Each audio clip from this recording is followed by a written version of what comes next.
Hi there, my name's Dave. I guess this is my first proper YouTube sort of video upload to a channel. I thought I'd install a Scottoiler on my Kawasaki Versys. It's a 2013 model. The reason being is that I'm a massive stickler for looking after chains. I've got another bike over here, which is just done the old-fashioned way with chain lube and good old-fashioned elbow grease, chain cleaner as well, you know. But for me, I tend to do a lot of long distance journeys, and I thought the amount of times I've been on trips and found that I need to carry a big bottle of chain lube, and I hate the fact that when I'm out on long trips I have no chain cleaner, which then means I'm basically just spraying chain lube on top of crap that's already built up on the chain. So I cleaned the chain down before I started. This was installed last night. And with my girlfriend and I, we installed it last night. And yeah, so I thought I'd do a review over a period of time. A lot of videos I found on YouTube would mention about how easy it was, or you know, they do an installation video and it would look great, but no one ever actually reviewed what it was like to live with on a sort of week by week, month by month basis. So I thought I would kind of just do a little review. So for anyone who's thinking of getting one, this is a genuine sort of, I'm not being paid by Scottoiler, I've got no vested interest in trashing it, I've got no vested interest, you know, financially in sort of recommending them. I'm just doing this as a basic, if you're interested in getting a Scottoiler, this is sort of information you might be interested in. For the 2013 Versys, we timed it, and we found that roughly the best point to have it is, you got this the battery box here, the box for the battery there. The knob is set at the moment just away from it, on this side, and that worked out to be 1 drop every minute or so. So that was how we set it up, based on our timing it on the stopwatch. So what we did is we did a minute after changing it, just to let the oil change, and then we left it another minute to make sure I had a full minute on that particular setting, so that we had one where it had obviously been moved within the minute and therefore wouldn't necessarily be accurate, and then we had another minute where we left it on that setting just to see if it was a correct reading or not. What I've done, this is the V system. And the V system on the Versys, you might be quite lucky as well, I didn't have to cut into the vacuum pipe, which is here. Because next to it is actually a spigot on the engine on the side where you can just put the elbow piece in, so you don't have to cut vacuum points, because that was one thing that was a big negative for me on the V system, is when people were saying, I've cut my vacuum point. You don't necessarily have to do that. Obviously it varies from bike to bike, but just double check, sort of see what your bike recommends. Obviously you can go onto the Scottoiler website and there's fitting installation information there, but as I say, in this one, on the 2013 Versys, it was just a case of, you go next to the vacuum pipe and there is a rubber bung which looks like this, which I kept hold of because I didn't really want to hack a vacuum pipe apart, just in case I didn't like the system, I wanted to take it off. So I've kept that, it's in good condition. And obviously being a parallel twin, there was one on the other side as well. So I've routed the we routed the vacuum pipe all the way along underneath the tank, followed the wiring loom.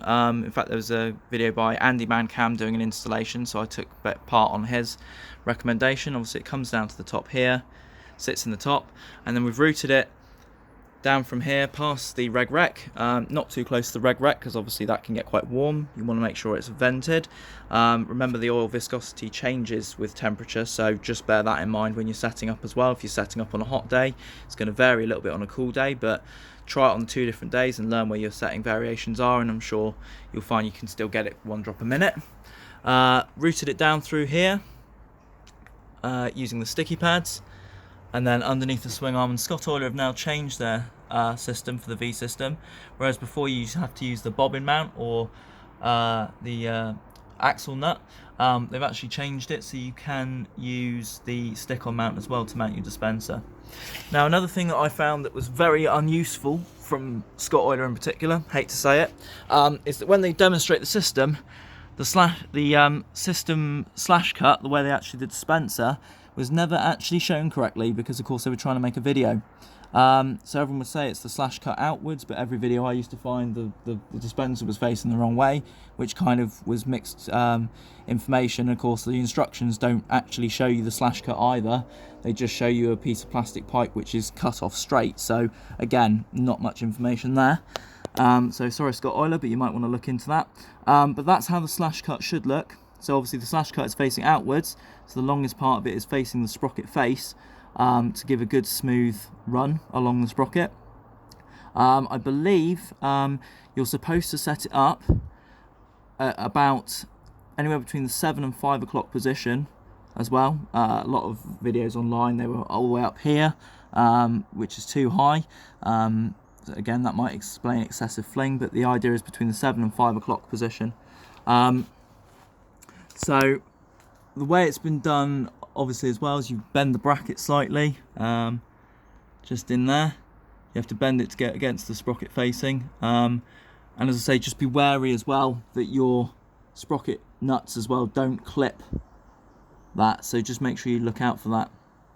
Another point which my fiance picked up on very well, is she said that actually in the instructions it says that you should set the dispenser length in relation to where your chain and wheel adjustment are at the moment. So as you can see, my dispenser is there and my chain is on the 3rd marker in. So obviously if you set that too far forward, it means you push the dispenser too far forward as well. So it means half of it's not running off the sprocket in the correct place and onto the chain. So you kind of want to make sure that really the 7 o'clock position on the sprocket facing is the best way. So what I'm going to do is I will, as I said, I've set it all up as best I can. Obviously, weather depending, sometimes you have to adjust it, so just bear that in mind. The idea is I'm going to give a review over the next sort of couple of weeks, months, as to how it's going on. Is it working? Is it not working? Am I getting a lot of splatter? Because a lot of people say that. I watched a video with a guy called Matt.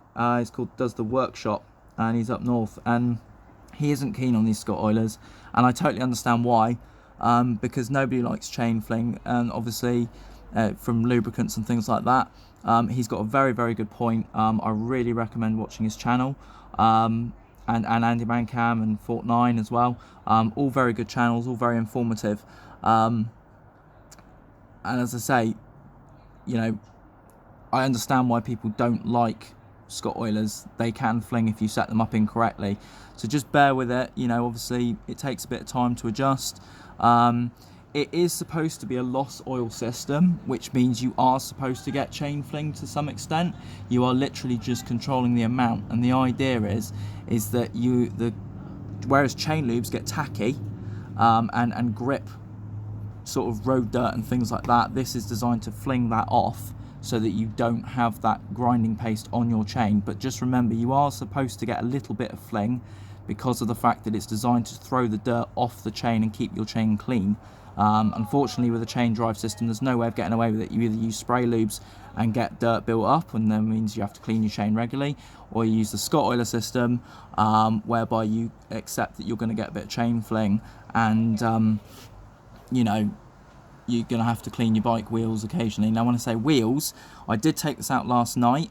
Having set it up like this with its facing the sprocket facing, I got no fling on the actual rim of the new tyre. I mean, I'm actually running a brand new Pirelli Angel. There is no road sort of chain fling there at all. So again, that could be down to sprocket, down to dispenser position and things like that. I did get a little bit up here, not unsurprisingly, under the number plate. It was very wipe clean. I didn't have to use a solvent, which normally when I put on chain lubes, I normally have to use a chain cleaner to get that off because it's quite sticky. So as I say, I'll just do a review over the next couple of months and see how it goes. If you have got any questions, please feel free to comment on the video. Like and subscribe if you want to. But yeah, the idea is I'm just going to do a genuine review of this system and see how it works for me. It's not going to work for everyone, but hey ho, I'm just trying it out as a bit of an experiment.